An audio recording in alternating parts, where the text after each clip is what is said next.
Why are you so short? I don't know. Seriously, Probably I didn't eat like enough. I got a slouch or something. I didn't eat enough. Dude, you should see you next to Griff. It's the Really? same thing. Is he short? Yeah, he's always like looking up at you and He you're has looking bad. down. He has bad posture. Unfortunately, he does. Yeah. That's what happens when you net fish a lot. Well, that's all he does, pretty much. All right, what's going on, guys? Welcome back to another exciting episode here at the Hookup Tackle. I am finally in front of the camera for once. Hallelujah. It's been a while. Yes, I had to beg him. We're gonna bring you an exciting episode. We're gonna be talking about swim baits. I'm gonna be talking about the bigger scaled swim baits. Ben's gonna kind of do the more reasonable size swim baits that You can most say guys. you can say small. It's okay. You know, my swim baits anymore that I use are probably not even considered swim baits by this guy's standard and in his world, right? But that's okay. Like a swim bait is a swim bait. Is a swim bait. So today, this is nice for me to get you here. Yes. Because there's so many different conversations we can have with swim baits. 100%. But I want to make it timely because there's a lot of guys that you just hear the term swim bait. So today we're gonna break down our favorite summertime swim baits. Yeah. Right. We're gonna try to make it seasonal so that people can understand your mindset, because after that great intro, you are really more of a big bait guy than a swim bait guy. 100%. Right. Yeah. And I just like to catch some fish and have a good time. 100%. So I don't care if the damn thing is 2 inches or 20 pounds. It doesn't matter. No. Like, let's just go catch some fish on it and have a good time. So, this will be a fun conversation to have, because I'm gonna speak to more of just like the normal size, skate dippers, magdrafts, like normal shit. Yeah. And you're gonna talk to more of the big About the bait. bigger stuff. Yeah. Yeah. So hopefully, no matter what side of the fence you guys are on or interested in playing in, this would be some good insight, from Geoff, and then I'll just throw in whatever nonsense I have. Yeah. Deal? Yeah. All right. So let's get right into the video. Okay. Welcome to the Hookup Tackle. The Hookup Tackle is the world's largest showcase of Megabass products, featuring baits and colors not found at any other dealer. The Hookup also offers a wide display of OSP, Evergreen, Depths, Lucky Craft, Jackal, and many more. The Hookup Tackle is owned and operated by family, is staffed by guides and verified tackle nerds who love helping anglers elevate their craft. If you're in the Phoenix area, we'd love to have you stop by our showroom and check out the wonderful world of Megabass and the Hookup for yourself. If you shop online, there are almost 10,000 SKUs of Megabass products alone, with hundreds of other companies and new products being added daily. So next time you're looking for that hard-to-find bait, that color your fish have never seen before, or maybe you just want to elevate your game, look at thehookuptackle.com. All right, guys, welcome back. My name is Jeffrey the King on Instagram. The King. You still haven't changed that? No. Okay. I don't know where I should change it to. Yeah, you also have a YouTube channel. It's all I right. do have a YouTube channel. It's Crazy Bass for sure. You guys can check it out. I think it's the second best channel in Arizona. Yeah, it's about to be overtaken. I'm Ben with the Hookup Tackle, aka the Tackle Otaku on Instagram. Your Instagram's been blowing up lately. I'm gonna overtake you. This is my goal in life. This is the over. Yeah, I think I'm past 1,000 subscribers or something. Yeah, it's big Getting time. scary. It's big time, Geoff. I need to catch up. Yeah. I need to be in front of the camera more than. Love that. If you ever want to try to catch up to me, but you have such a little insight to share. I really do. Fortunately for us, this is like great insight for Yeah, you. this is it. Yeah. This is all I can contribute to the story. Right. Well, thank you. So, welcome. As we talked about in the intro, we are going to break down summertime swim baits. Yes. But that could also mean just summertime swim baits, aka big baits. Yeah. Right. So, I mean, like we said in the intro, there's different categories, and we're kind of just going to cover it all today. Yeah. So if you guys are looking to get into it, I think summertime it can be difficult, but it can be really fun because the fish get really juiced up. You can find them in so many different places. You can find them on trees, you can find them on rocks, you can find them in grass, you can get them up top, on the bottom, in the middle. You can find them in so many different places during the summer that you sometimes can't find them in different other times of the years, right? True. So it's a great time to get out there if you guys are looking just to get active and just catch some fish pretty quickly. Because, I mean, we will go out and fish for like 3 hours before we got to get off the lake. And You're not having to spend sun up to sundown just to trying to get one bite on some of these swim baits. You can go out there and actually catch a few swim bait fish. Like the other day, I was out at one of the lakes here at Lake Pleasant. I fished for like 4 hours and I caught like 6 fish on a glide bait in the top water. So it was really good. It was really fun. So I think summertime is just a great way to get into swim baits and catch fish on them. So since you mainly throw the bigger baits, Yeah. right?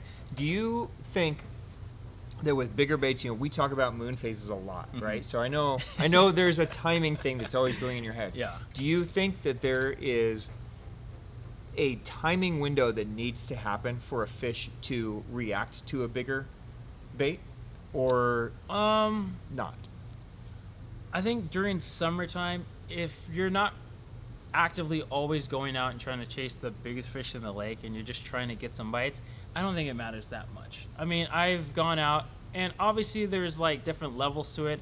I don't really like going out when the moon is like completely out or it's like a different moon phase, but that doesn't mean that I still won't get bites. Okay. What I think happens in summertime is that there's just, the fish are spread out. There's a lot more bait that's going to be more shallow, and that fish, the bait that's shallow can be there throughout the entire day if you're paying kind of attention. I mean, sometimes during the middle of the day, we'll actually see bass chasing shad. Right. And so it's like during the hottest part where you'd never time, think it's you going to wouldn't- happen. And so it's the same thing with you got a moon phase. The moon might be out, and you're like, whatever, it might not happen. And then you see some action, or you hook a good fish, and you're like, what the hell?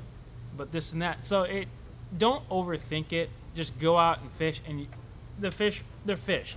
So, I mean, they're going to be opportunistic feeders a lot of the times, whether or not there is a moon or not. You know what I mean? Especially during summer. Summertime isn't, I think, the best time to try and catch the biggest fish in the lake. I just think it's a great time just to get some cool bites on different variations of baits. And in different ways. Because ways. They're so spread out. Yeah. So let's just dive in, man. Okay. Talk to us about your approach and your starting point. Where are you starting in the big bait world? So, like I said, here in Arizona, it's 105, 110 by like 9, 10 o'clock. Right. So we got to get up at like 3:30 in the morning. It's early. To get to the lake like before the sun even comes up, because you got to run to your spot. So it's like early morning. I like to fish like a top water bait, something that I can visibly see. That I think those fish in the mornings, they move really tight to the banks, and they're pushing shad like tight. They're pushing them to the surface. And a lot of times I like to just fish a topwater bait, and that can just be like a rat. I've caught plenty of rat fish during the summertime. I think it's one of the best times to fish a rat. And a lot of you guys might think like, a rat? Seriously? And it's like, no, like legit. Even though you guys might not see them, a lot of times, a lot of the lakes, even the urban places here, will have rodents or rats or mice or just some type of mammal that kind of imitates this kind of profile that will come up, and they will go in the water. They'll swim across a cove or just get a drink of water. They might fall in off of a cliff. A lot of that stuff goes in the water, and those fish that are cruising the shallows will come up and just absolutely smash them. So I like to throw a rat bait. There's so many different rats now out on the market, and they're all really good. Something that just up on the surface makes noise. It's got a good movement to it. You're gonna get some pretty big bites on it. More bites than you'd probably expect on a rat, just because it's on the surface. These fish are opportunistic, and they just see a really easy meal. You're not burning this thing in. You're not, doing anything crazy with it. It's just on the water going. So a fish is gonna come up, gonna call them up. They're gonna come up, look at it, and they're like, all right, I've got to hit this thing. And what I've noticed on a big rat bait is, I don't know if it's because of how they, in actual nature, how they eat a rat. They smash it, dude. They absolutely, either they smash it or they like just suck it down. But when I fish like a bigger rat, so this is just a 2-piece or 3-piece PB rat, they absolutely smash this thing. When I fish the 2-piece, they kind of more just suck it down. And I think how they do, like how they eat a real rat or a real small mice or something like that, they either just try and suck it down, or they just try and hit it hard enough to kill it. Because rats, they have claws, they can bite out the bass's eyes, they got big teeth. So I feel like in a bass mind, it's like, dude, I've got to hit this thing hard to kill it before it like rips out my eye or my gill or kills me. Right, yeah. So The bigger the rat, I think the more violent the strikes are, and you're gonna see some really cool bites on it. Even I fish it in, you know, blowing wind off of points. I'll run banks. I'll fish it around trees. You can fish it really anywhere, and you're gonna get some really gnarly bites on a rat swim bait. I also think, you know, and you and I kind of played with this last fall when you were jacking them on a rat Yeah. in a lake that I have spent my entire life on and never seen a rat, a mouse, any kind of rodent. And you're like, dude, I'm catching them on a rat. I'm like, what the fuck? Yeah. If you're catching them on a rat, I should be able to jack them on like a wake wake bait bait, or yeah. something really cool that actually looks like what they eat. Yeah, like a And we shad or spent something. like 3 days making perfect casts, never getting bit. And then you go back to the rat and boom, they eat it. Yeah. There's something to your mental, like what you just said about the bigger it is, Yeah. the more violent it is. Mm-hmm. Don't be afraid if you guys are fishing areas where you're like, I've never seen a mouse or a rat or anything here. Yeah.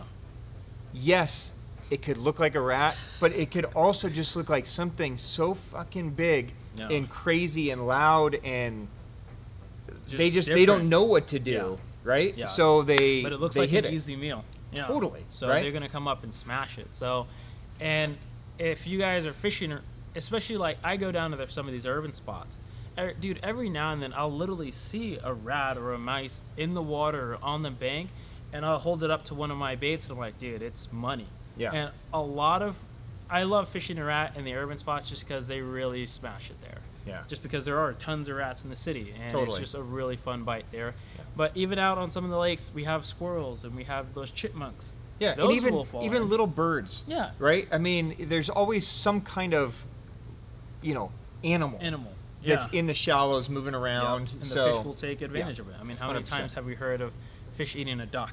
Right. Like a baby duck, you know Yep. what I mean? So it can really represent anything that's just on the water, just moving across. It could even imitate like a snake. Yeah. You know, we have tons of rattlesnakes out here that will swim across. 100%. Yep, and they will crush. And they will crush that stuff. Yeah. So Yeah. that's kind of my starting point when I get to the lake in the morning, and I'll fish that around until I really start to see a lot of like the shade kind of go away and the sun's starting to come out, and there's starting to be more pockets of shade rather than just entire lines of shade down a bank. So Okay. then that's when I'm gonna switch it up Okay. to something different. What are you doing in the morning? So usually first thing for me, you know, this time of the year, I'm looking for that same aggressive shallow fish that Yeah. you're looking for. I'm just approaching it different. Mhm. So typically for me, that's going to be, I mean, the go-to thing for us for ages has been a reaction innovation skinny dipper. It's a classic. Yeah, so it's just a very simple paddle tail. You can rig it on a 4/0 or 5/0 twist lock hook. What I like about the skinny dipper is that it's a burning swim bait. So it's not one that I'm going to throw and fish very slow through these isolated pockets like you're talking about. Yeah. Because there's so much shade and so much uniformity to the light and the levels. This is a bait that I can make a long cast and I can literally just burn it right under the surface, Yeah. cover a shit ton of water really quick, and get aggressive strikes out. I could throw it right on the shore and drag it in. I could throw it parallel. I could do so many different things. But a skinny dipper is really hard to beat when the fish are shallow and they're keyed in on bait. Because again, it's moving so fast Yeah. that they don't have a chance to talk themselves out of it, Right. right? So, you know, if you look at a bass that's chasing shad or minnows or something, you know, those minnows aren't just like sitting really still and letting the bass come up and eat them. sure. When they're chasing them, you watch those minnows, they're It's so rad. so fast, right? So they're going as fast as they can, full speed out, and those bass are faster. They're way fast. So no matter how fast it feels like you're swimming this, Yeah. you could never outpace a It's predatory honestly fish. insane. Yeah. So for me, you know, something like this is great. I'll also go, if I think I need something a little bit slower but still moving quick, I'll also go to the Separ. And this has been one, like I know, I see some multi-joints over there, so Yeah. I'm excited to listen to you talk. This is kind of like my multi-joint version, like a little bit smaller, soft plastic. I can rig it on a beast hook and I can fish it very fast. It just gives me a little bit bigger profile and something too that I can swim to a specific target and then kind of slow down a little bit with. True. This gives me a little bit more of an adjustable speed, whereas the skinny dipper is pretty much one speed. Yeah. It's fast. as go. fast as I can, Yeah. cover a shit ton of water, and this is more something like You know, I can fish it really fast up to a tree and then kind of slow it down a little bit and then burn it again. Yeah, and it's have a really little bit rad. more. Those Yeah. Separs are super legit, Yeah. and they get crushed. Yeah. They make them in what? So there's 3 different sizes. Yeah, There's a 5 5-inch, a 7-inch, and a 9-inch. Yeah. So the 9-inch is big. It's big. Right? It's a legit size. Yeah. It's more of like a true, you know, swim bait. swim bait. Yeah. Right. Yeah. The 7-inch and 5-inch are I think the sizes that I use more often. The 7-inch is kind of like my standalone size. Yeah. 'Cause I feel like it's, even though it's 7 inches, when this thing is moving, it's actually big. looks smaller. So it's probably only like 5 inches of actual profile, Yeah, right? Because yeah. of how snaky it is. Mhm. So to me, this is the right size for just like, you know, throwing around. The 5-inch for me is like a trailer. Trailer, right? Chatterbait, swim jig, something like that. But the Separ's dope. It's got, you know, like an internal pocket to hold your hook. It's got this kind of fin to where you can make it semi, you know, weedless. But it's got a very nice, snaky, natural kind of swim to Yeah. it that can go fast or slow. Yeah. The So versatility on that bait's really rad. yeah, Perfect size. Not a ton of colors. No. There's only a handful of colors, but there's a white, there's a smoke, there's a bluegill, there's a The ones green. that you need. Yeah, everything basically Basic that you colors. would need, right? Yeah. So, you know, and again, I'm choosing my colors based on the forage. So if it's shad, it's a shad profile here, shad profile here. If it's bluegill, it's a darker color. Yeah. Simple. Keep it simple. Yeah. And going back to what he said, during the summer out on the lake that we fished, Lake Pleasant, in the morning, you'll literally see, you know, 3-inch or 4-inch size gidget shad just skipping on the water, and you'll see a wake behind it. And like, it goes back to why that skinny dipper gets so bit is that fish is following it, and for some reason they'll follow it for like 10 yards, and then all of a sudden they just turn on the jets and then they crush it. And so when I fish like a glide bait or something that's a little bit slower, I don't get them to bite. I don't get them to react. What they'll do is they'll follow it, and then they'll keep like tracking it, but then you do a glide and you stop it, and they're like, and then you keep going, you stop it again, and then they keep going, and they just don't touch it.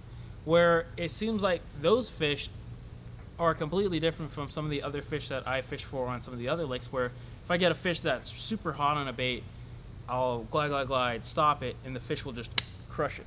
Out there, dude, they want it fast. And it's like kind of a learning adjustment to how I've fished like my entire life, where Right. it's just like, dude, glide, stop it. Oh, there's one. Where there, it's like, this is how you get bit. You gotta go just faster, don't faster, stop, faster, and then they faster. crush it. Right. It is so rad, and But- so that's why the skinny dipper and that Separ gets bit so well out there. That's a great, you know, concept for people to think about too. Mm-hmm. Is, you know, a lot of anglers when they're getting into something new like swim baits or big baits, Yeah. it's so easy to come on YouTube Mm-hmm. and pull up a bunch of videos and try to watch what people are doing and how they're doing it, and then go out and imitate Try it, and do right? it, And yeah. try to learn how to do it. Mhm. But don't think that just because you're seeing somebody fishing it, you know, glide, pause, or fishing slow, or on the opposite side, burning or fishing fast, don't think that that's how you have to do it. You Yeah. have to adjust it to the fish behavior in the specific bodies of water and to the seasonality Right. that you guys have. Yeah. Like, this burning behavior is for summertime. Yeah. If we were having this conversation in January, the Separ, the skinny dipper, the rat, these things wouldn't be No, being we used, wouldn't be right? talking about 'em. So you have to adjust to the behavior based on the water and the seasonality Yeah. of what's happening. It's just you gotta learn about the way that those fish like to position themselves to feed, or how they like to just chase down baits. And if you don't do that, you'll find out quick that you're not gonna get any bites. Right. And you're just scratching your head like, dude, I can pull them, and you can go online and you can ask the question, hey guys, all I'm doing is pulling forward, but they're not committing. Like, what do I do?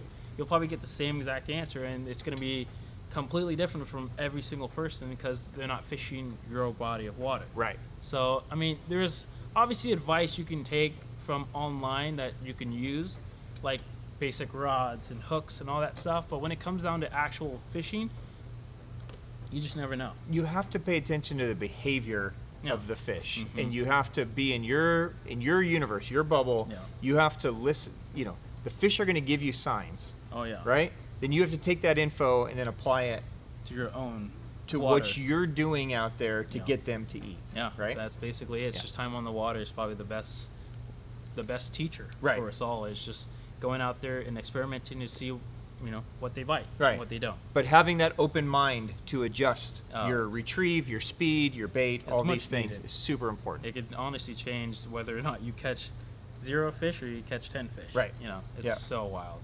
So I guess Yeah. going after that, once, you know, the sun's a little bit up and I'm trying to find shade. And there's not a whole lot of it. Maybe there's like a few walls or a few like coves where the back of it has like some shade. That's when I'm gonna pick up a glide bait, whether it is something that's like a Clash 9 or even like a Gancraft. I fish these a little bit differently though between each other, even though they are both glide baits. So when I'm fishing a wall, let's say I'm fishing a wall that's got just a little bit of shade, the shade comes off maybe like, I don't know, 2 feet, and then it's your sun. I'm like, all right, I've got to keep a bait in that strike zone for as long as possible. I'm gonna pick up a bait like this or like a 250, something that is really, really fluid, that I can know I can have complete control, where I can like keep it here, glide, glide, glide, stay right on top. I can get it underneath like a ledge or just into a rock and then back out and then back in. Something with a lot of control is going to be much needed when I'm fishing like those skinny shade spots, or like a pocket where I want that bait to kind of stay there until it gets out to the sun, because you're going to get those bites in that shade. Once you get past that shade, you might pull those fish and they might follow, but they probably might not commit now that they're into the sun and your bait's kind of more in that open water, and they're just not going to commit. And you don't want followers. It's like fun at first when you're getting into swim baits, but followers aren't the deal, because a follower, You want to catch the damn thing. you want to catch the thing. It's Right. like cool to see them follow your Right. bait, but at the end of the day, you just want to catch that fish. It's funny to hear swim bait guys come in here and like, how was it? And they're like, oh, I got 5 followers. And so Yeah. what? You didn't catch anything? like, no, Well, no. well, they followed my Okay, bait. So you suck, Yeah. right? It's so how I've always thought about followers is like, you did something right, but you also did something wrong. And so you have to figure out, okay, what did I do wrong that didn't make that fish commit? And a lot of times it just comes down to your cast, your angle, your retrieve. And you have to kind of adjust, like, okay, maybe if I would have casted 3 feet more to the right, I would have just had that fish come out and eat it. But I casted 5 feet out and that fish shot out, started to fall in the bait, saw the boat, and dipped. Where if I would have thrown it perfectly in that zone right next to that rock or that tree or right on that shade line, that fish would have just came out and crushed it. And so it's these simple things that you have to think about, where you're a huge angle guy. Mhm. You always talk about, dude, there's an angle right here. Every time I make that cast, I'm getting bit. But if I'm 2 feet to the left, 3 feet to the right, I'm not going to get that bite. And it's so true. And it's like, I think it's ambush. it's ambush. That's Yeah. all that it is. You don't want these fish to have to work that much harder, and you're trying to make it less likely for that fish to say, no, I don't want to eat that thing, because I have to work just that much harder to get that bait.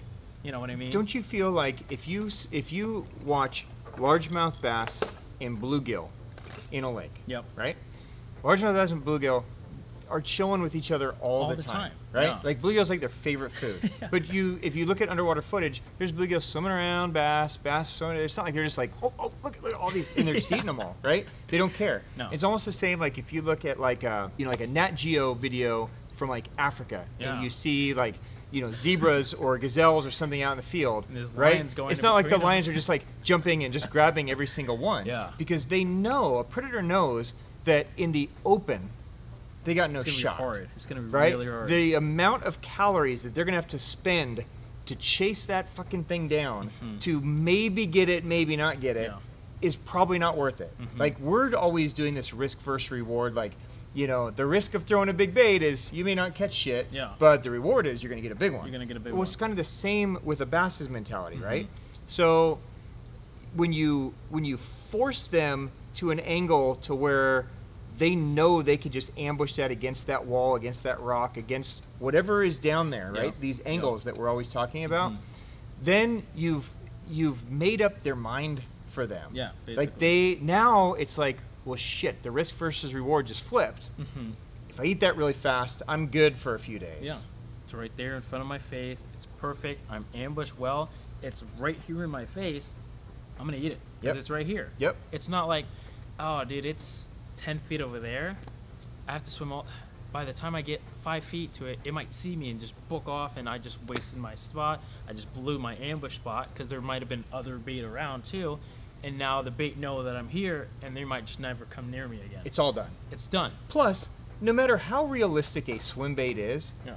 if a fish follows this long enough, they know that shit ain't real. No, dude. Right? It's- Like, you know, this may be a trout when the fish has like half a second to To think look at about it, it, yeah. but when it follows at 30 feet, It's it's like, like that is no What stupid is- trout. What is wrong with that thing? Right. Because I mean, at the end of the day, I've talked about this 1,000 times with buddies, and like, dude, I've never seen a fish do this. Right. Never in my life. Right. You know what I mean? And like every now and then I'll see like a shad like trying to like go this way and then back that way, but it's not like this constant thing. I mean, I've fished 250 and you fished for 250. It is one of the most weirdest thing ever, but for some reason they just hit it. And after a while of the fish seeing it, they're like, dude, that is so fake. Right. That is not it. But the 250 will still get bit if you have the right angle. Well, Even if it's the most unnatural looking thing, it's right there in their faces. It stays there. It has that motion, and that fish will just crush it.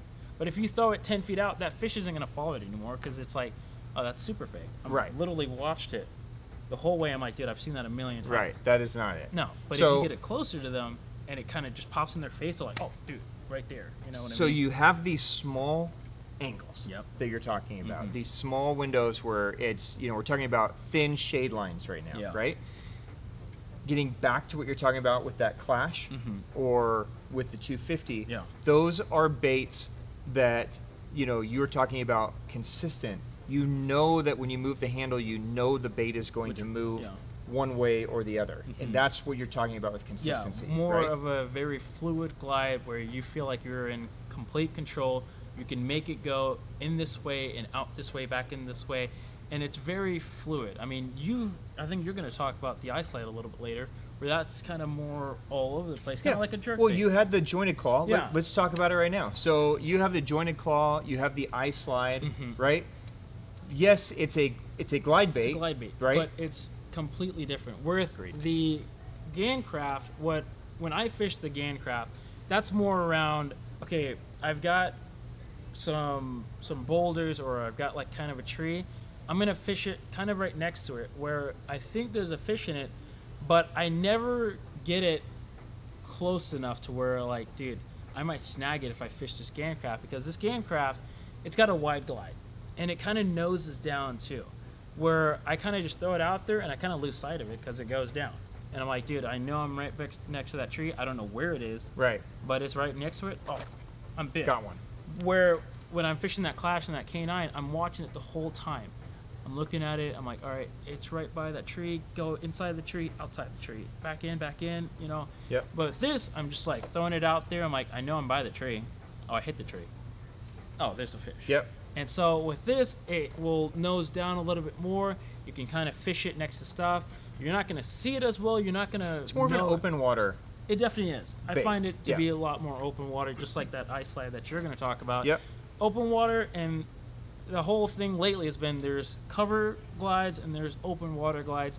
And you can obviously fish both of them in the same place and stuff like that, but I luckily have the luxury to try different ones, and I find that sometimes I do like having that open water glide when I am covering water, if the sun's come out and there's more trees standing up, whereas with I'm fishing like a dock or something like that where I need to keep it in that area, I'm gonna fish like a 250 or a Clash 9. More precise More tools precise stuff. versus just kind of covering Yeah. water tools. Basically, Yeah. that's what it comes down Yep. to, and it comes down to your body of water.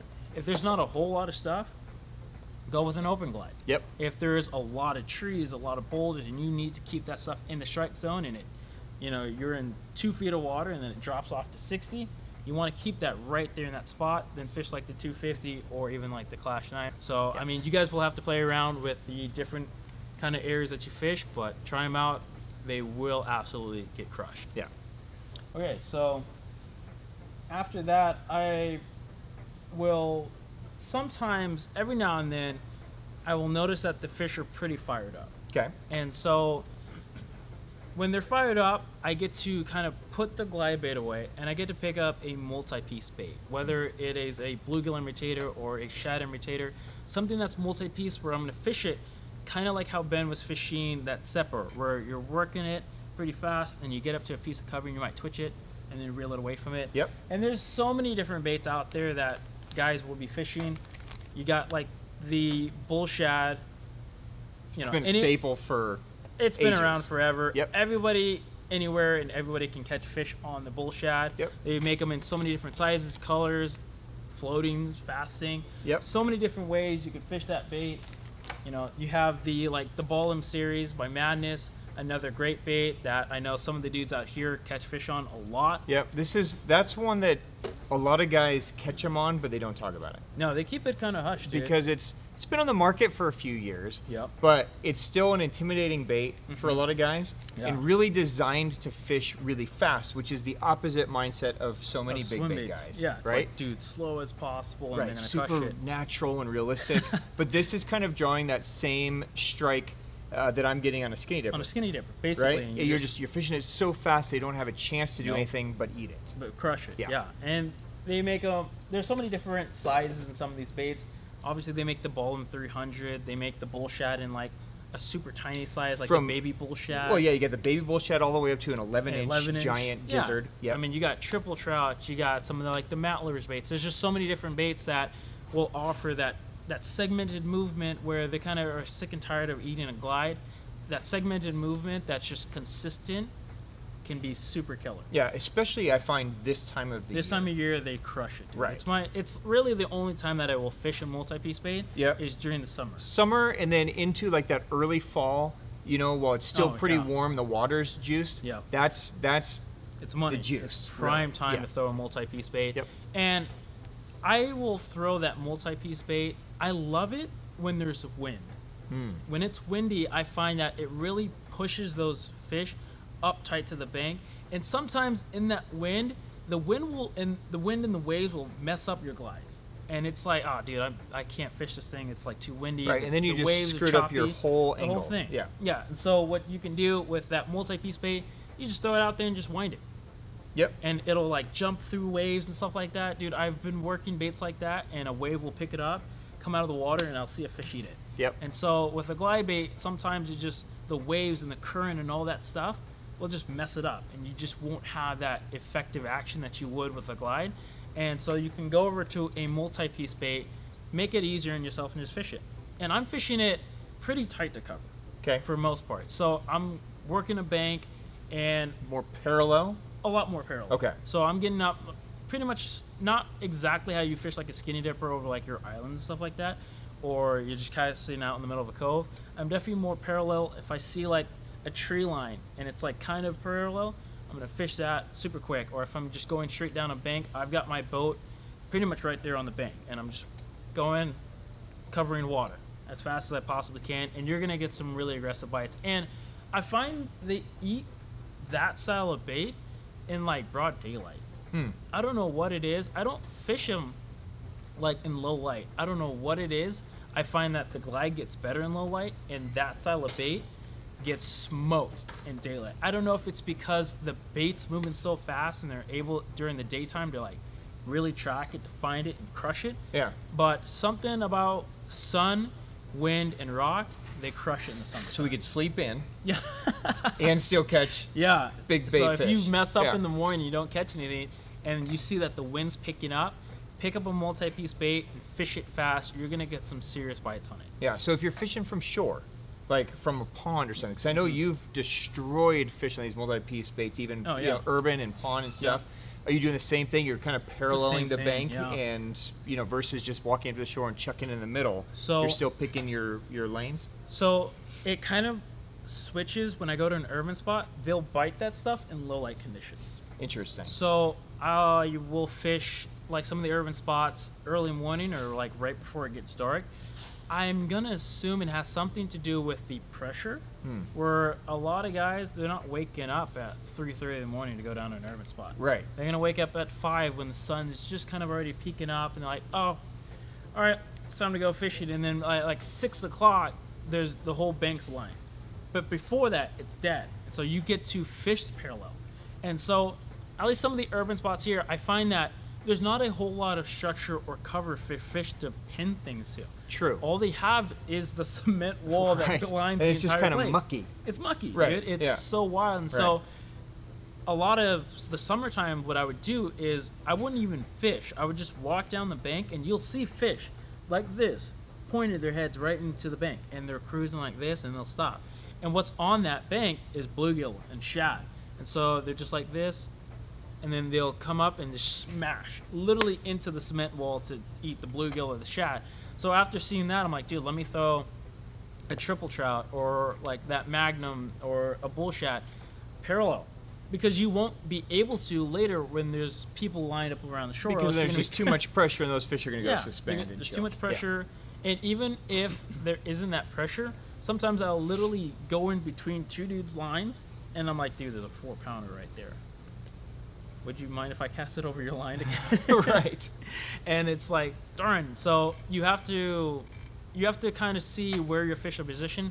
Some of these ponds, like we go to some of like rifts, lined with trees and stuff like that, and it's like, you know, inapt cover for those fish.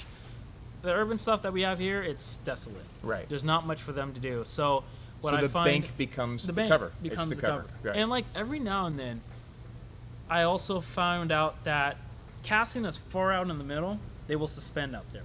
And for some reason, those fish crush that stuff over suspended water.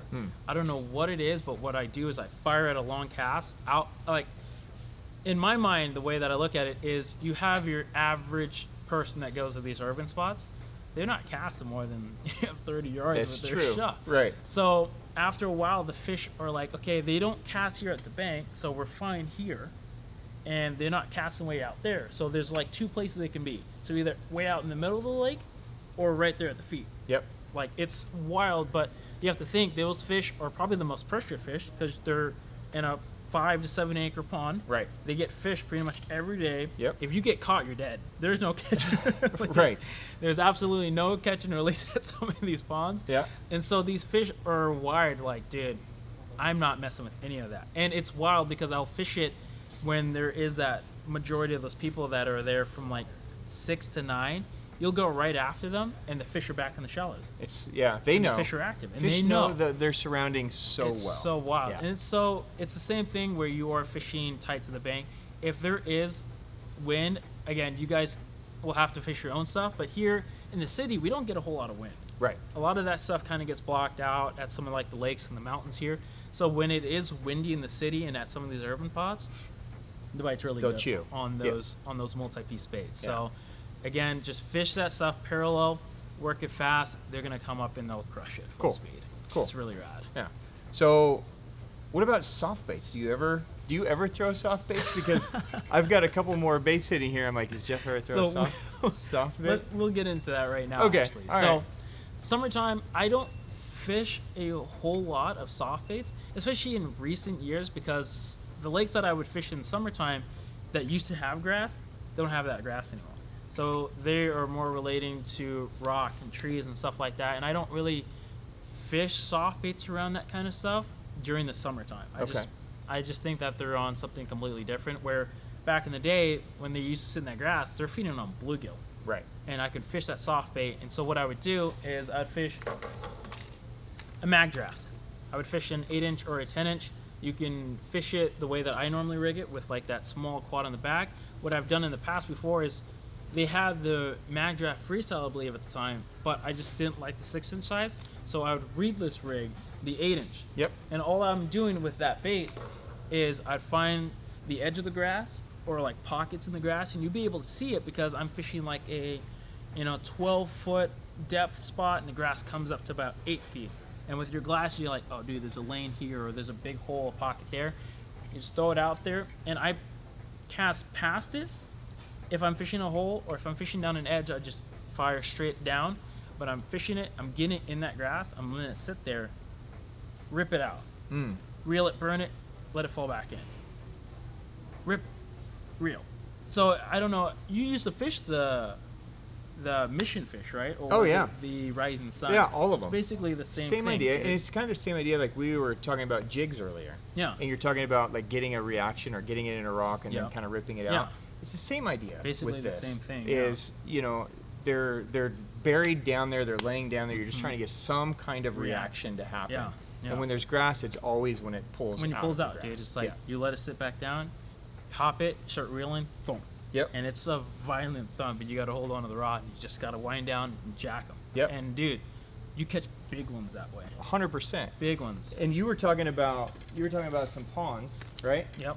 And you know, ponds and lakes. This is kind of my go-to, but like you like those bigger mag drafts, Yeah, the 8-inch to 8-inch to 10-inch, 10-inch, right? yeah. I think the greatest, like this time of the year, is the Magdraft Freestyle, It gets the 6-inch. crushed, dude. It does. They knocked it out of the park with having this idea of having a weedless version, and it's in the right size too. 100%. It just gets smoked. And what's interesting is for a lot of guys, especially when they're starting out, like this seems like a really big bait.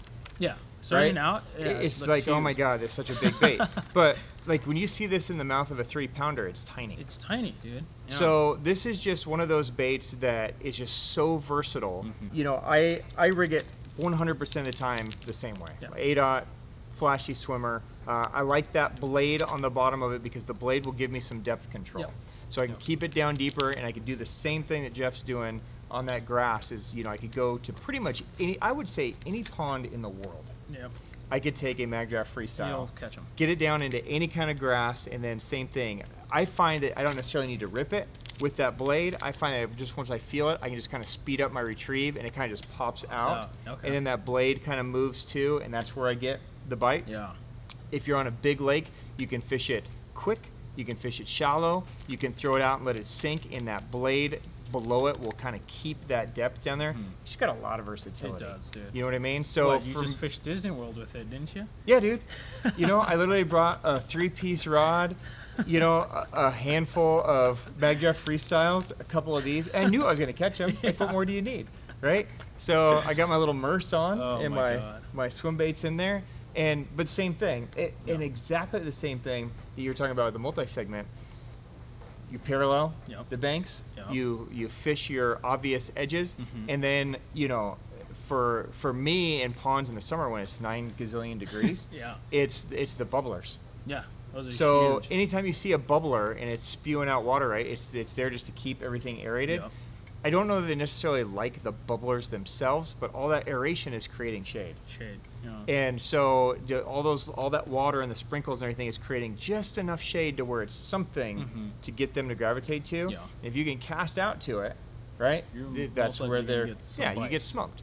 So, you know, I love the Magdraft Freestyle. Again, this is money pretty much everywhere I've ever been. Yeah. they crush it. Summertime, this is the deal. And then, you know, if it's a lot of smallmouth, dude, some parts of the world, smallmouth They thump that thump thing, this dude. thing, right? I wish I lived a place where there's enough Yeah. big ones where they ate this. But for me, I do the same exact thing, I just downsize. So the Hazedong with the 4-aught pile driver, I fish it exactly the same way. It's just a smaller profile bait that's a little easier for them to get it in their mouth, Mhm. basically. Yeah. But, you know, between this and your 8-inch Yeah. Magdraft, You're gonna get some gnarly bites, dude. Yeah. It's really fun. I mean, you obviously don't have to fish it in grass. You can fish these around trees and rocks and stuff like that. Same thing. Slow. skip it. Both work great skipping Oh, dude, under I've caught docks, under so trees. many fish on docks on the Magdraft. Yep. It gets absolutely smoked. I mean, Yeah. you could fish those Magdrafts. You can rig them so many different ways. You can fish them in so many different places, and they're all just gonna get smoked. Yeah. They come in how many sizes down? So there's a 6, an 8, and a 10. Yep. In the freestyle and the weedless, Yeah, the 6. only the 6. But as Geoff mentioned, and we've done some videos on this before, it's Yeah. super easy to rig these bigger ones Oh, weedless so as well. easy, It yeah. takes start to finish probably 3 minutes. Yeah. Right? Super simple. So, you know, in a 20-minute span, you could rig 3 or 4 different baits, yeah, ready to go. weedless, and all you need is a razor blade. Yeah, that's And it. it's super simple. Super simple, right? and you can have whatever you want. If you wanted a weedless 10-inch, you've got it. If you Yep. wanted a weedless 8-inch, you've got it. Also, you have the 6-inch Magdraft Freestyle. They make the 6-inch Magdraft regular if you want a treble, if you're not fishing around grass that much. And there's just so many different ways to fish the Magdraft. It's Yeah. so money. Yeah, I just find that, you know, for me, the weedless just has a lot more versatility. It does. Because I can fish it at so many different speeds. Yeah. With the harnessed version, the harnessed version is the shit when you want the bait to stay high and slow. Yeah. So, like for me, like in the wintertime, it's a no-brainer. I'm going with the harness because I want to just have that thing barely moving and just really creeping slow. Yeah. But this time of the year when Like literally, they could be shallow, they could be deep, they could be out in the middle of the lake, they could be in all these different places. By going weedless, I just get the versatility to fish it so many different ways. Yeah, and it's honestly the right way to go.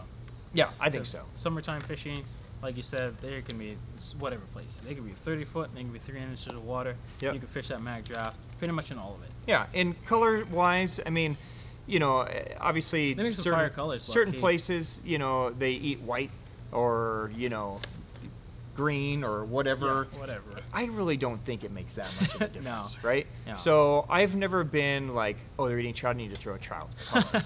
Like, you know, you and I've talked about this a lot. Mhm. Like, you know, when they stock trout here and they're feeding on trout, I catch them way better on like, you know, carp colors and I pick up an tilapias. IU color in the Magdraft, and they thump it hard. Right. So yeah, I really honestly think it just comes down to the action, the angle, and your presentation. Honestly, that's always going to be always going to trump everything else. Yeah, yeah, 100%. Yeah. All right. Anything else you think to share on summertime swim bait fishing? I guess probably the last thing is one of the biggest proponents for me is to find shade. I really do like shade. I mean, it can be under marinas and docks and stuff like that. It can be fishing. What we have here, luckily, is like 300-foot cliffs that will have shade, and all of that stuff will definitely hold fish. Yeah. So if you're fishing an area that doesn't have a whole lot of shade, if you find any bit of shade, there's most likely going to be a fish there. So you can kind of start isolating stuff, and then obviously when the sun does come out, you can fish like the Magdraft or like the MultiPiece Bait and those different areas. So you can fish that Magdraft in deeper water, into like deeper trees and rocks, or if the wind picks up, you can pick up that MultiPiece Bait. So there's just so many different ways that you can summertime fish. You just have to figure it out every day. Yeah. Whether it's super windy or if it's dead calm and there's high sun, there's just so many different ways, and you kind of have to pick it all apart on your own body of water, whether or not you're fishing super clear water, muddy water, grass, rocks, trees, docks, whatever. You just have to go out, try some of these baits. Any of these baits can get bit pretty much all summer long. And keep in mind that when we're talking about shade, there's obviously the visual shade that we're seeing, right? But when the sun comes up and we lose the shade on the bank, remember, pay attention to the angle that the sun is at. There is going to be a time when you're going to catch them better on this side of the lake versus this side of the lake based on how the sun is and what's creating shade. A tree creates shade, a rock creates shade, stuff underneath the water is creating shade. So those are all things that we need to be mindful of to help us choose these angles that we've been talking about all day, to make sure that it's presented in a way to where the bass is going to be there and have a chance to ambush it. That's a really big one. I think that helps in trophy hunting too, because there's so many times where I'm just kind of casting on a point, and then I'm like, wait, if I was a bass, where would I be on this point? And then I look at the sun, I'm like, oh, the shade side's here. I've been casting on the sun side the whole time. You go over to the shade side and you start getting bites. You're like, dude, they were there the whole time. I just needed to think, like, why would I want to sit in sun when there's shade on this side? I think we just have to make so much more in our minds if we think of the bass as us. They're doing the same thing we would be doing. If we walk outside right now and it's sunny and it's 115 degrees, we're not going to just go stand out in the middle of the parking lot and die, right? We're gonna find that shade under the tree. Whatever shade it is, dude. 100%. If it's like a shade like this, we're sitting in it. We're finding it. Are you kidding? Right? And we're not moving. There's some AC, we're going to. It's like cooler water, right? So, you know, if we start thinking about, you know, how they're relating to structure the same way we would relate to the structure, it can make a lot more sense. It's not that complicated, right? But we have to be mindful of it. It's not just as easy as just chucking and winding. All right. Well, thanks, dude. Yeah. Thanks for the insight. It's always fun to have Geoff here. Absolutely. So, dude, I appreciate you. I want to go throw a swim bait now. I know. Now I'm just super jacked. Except it's just 125 degrees. It's a little bad right now. We're gonna walk out and it'll be like, okay, now never mind. Let's wait till the morning. Maybe in the morning. Yeah. So, guys, if you have any questions for us, it doesn't have to pertain to summertime swim baits, but if you have any big bait questions, drop it down below. We will get to it. Geoff will leave links to some of the stuff that we've talked about, so you guys can check it out. And until next time, the biggest thing is you've got to just put the time in, Put in the time. experiment, learn your waters, learn the behavior of what the fish are giving you, and just have a good time, right? Yeah, especially though, as it is. I mean, dude, when you get bit on a swim bait, it's not like anything else, I feel like, dude, because in your mind, like, dude, wow, I'm throwing this big old 6, 8, or 10-inch swim bait. Whoa. And you're just like, dude, I can't believe I just got smoked. And then you crack it and you're fighting it, and it's just like, dude, what the hell? And it's like normally a nicer sized fish. And dude, you have like a 6-inch or an 8-inch bait and a 5-pounder eats it, chokes it. You're like, dude, this bait's actually really small. Right. And then that confidence starts to come through, and you're like, dude, I could start throwing this anywhere. Anywhere, you know what I yeah. mean? Everything And- can eat it. Yeah, Yeah. basically. And Yeah. you start to realize, like, dude, even a 2-pounder can hit some of this stuff full speed, but at the same 100%. time, a 10 could literally just come and eat it too. Right. It's so wild. And Yeah. that's why I love swim bait fishing so much. It's just, it's fun when you get bit. I mean, it can take some time to get bit, but when you do, it's really rad. Yeah. Yeah. So have fun with the guys. Yeah. Again, any questions, anything we can do to help, holler at us. Let us know. Till next time, what do you think? Morning swim baits? Yeah, let's go. All right. All right. Peace Peace out, out, my guys. friends.